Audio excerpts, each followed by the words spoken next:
This is Scott Becker with the Becker Private Equity and Business Podcast, the Becker Business Minute Podcast.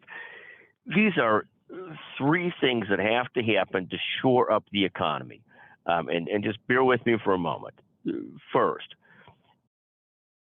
Fed Chairman Powell has to be as clear as possible with Congress, with Janet Yellen, with President Biden, that he cannot bring inflation down alone. Simply trying to raise rates to bring down inflation is going to have all kinds of unexpected consequences in terms of companies, consumers, and the government that have debt. This Silicon Valley Bank situation where they got way outside their skis or way past their skis in terms of the amount of long-term lending they had done at lower interest rates, and then got upside down as interest rates got higher through the Fed funds rate, is just one example of all the unintended consequences that are going to come from raising rates to as high as they have to go to bring inflation down. Second, Fed Chairman Powell has to speak as clearly to Janet Yellen, and to President Biden and Congress as possible that the only way to bring inflation to where it has to be, other than crippling the economy, is to bring federal deficit spending down and to get rid of the federal yearly deficit.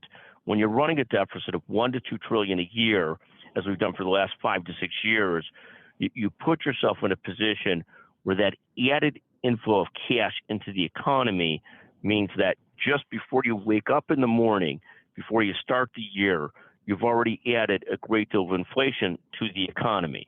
So you can't do this without bringing the deficit spending down.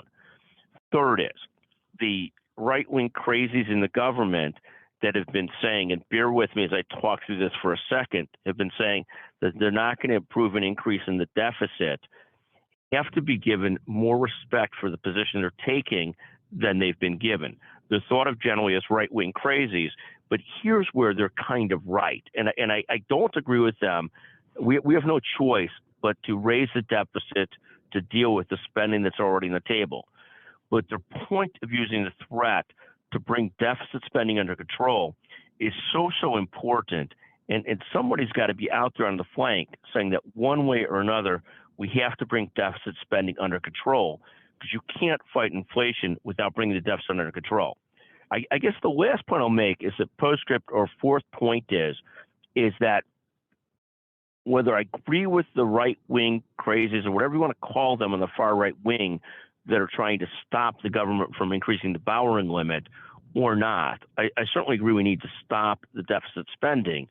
The point is, I don't have an ultimate absolute bias as to whether that happens through control of spending, increased taxes, or some mix of both. I'm increasingly of the perspective that while government spending has gotten out of control, that there's no way we're going to get there without some mix of both, more taxes and government discipline on spending. I don't have an absolute bias as to which way it happens. I might have a small bias, but I don't, at the end of the day, one way or another, deficit spending and government spending has to come under control, because you can't control inflation without that. And if you try and control inflation by simply raising interest rates, we're going to have untold amounts of economic havoc in our country. So those are three things to think about, 3 points on getting the economy back in the right long-term position. The other thing I'll add on is you can't regulate every private enterprise to death. At the end of the day, yes, there's got to be regulation, but what we really need is a solid playing floor with low deficits so that we could deal with all these crises that come up, whereas if we get ourselves in too high a deficit, we're too fragile to deal with all the problems that the world brings at us every year. Thank you for listening to the Becker Business Minute, the Becker Private Equity and Business Podcast. We hope you enjoy this. We apologize if it sounds too narrative or political driven about deficit and problems than it does about strictly reporting facts. Please feel free to text me at 773-766-5322 to give me your opinion on this. I do, again, I call them right-wing crazies, but if you listen to this closely enough, you'll understand that I have a lot of respect for the position they're taking in trying to control deficit spending. Thank you very much for listening to the Becker Business Minute podcast.